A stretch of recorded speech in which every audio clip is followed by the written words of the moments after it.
Thanks for tuning in to this week's episode of Up the Creek's Rigging Table. What I'm going to show you today is preparing you for the fall mullet run. And this is something that has drawn a lot of strikes for me. I haven't caught any big fish on it yet, but I've been hit, missed sets, but this has been working for the last couple of weeks. What we're going to do is simply prepare you for the mullet run. What we're going to do is we're going to take a 40-pound barrel swivel. And I mean just a regular 40-pound barrel swivel. Tie it with your favorite knot. I use a simple clinch or cinch knot.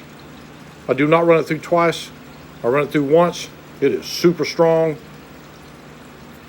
And I tie that to the end of my line. Simple as that, which is about 15-pound mono. I don't want my fish to see anything other than the bait. Little black barrel swivel.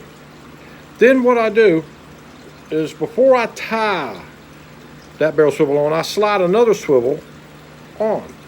Simple as that. So it sits like this. Then I tie two equal lengths of the same or at least 5 pounds heavier of mono of the equal length, and I tie on two different bass rubber worm hooks. Maybe a red one or an offset true turn. And on each of those, I tie on a fluke of your choice. It doesn't matter. It can even be a paddle tail. These happen to look like finger mullet.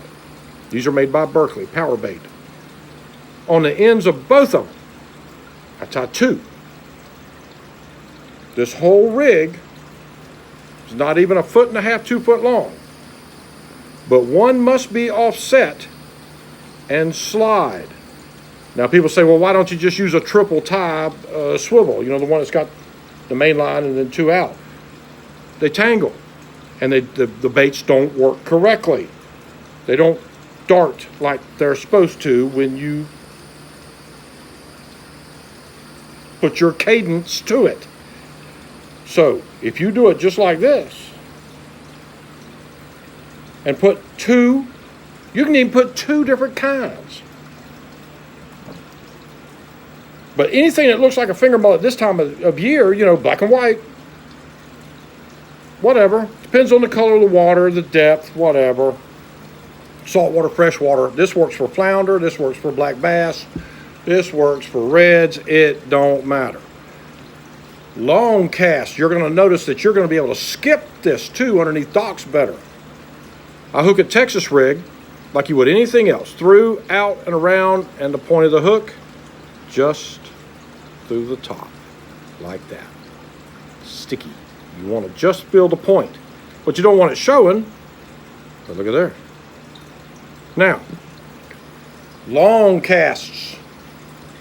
Reel it, short jerks. These baits don't sink fast, and you use no weight other than the swivel.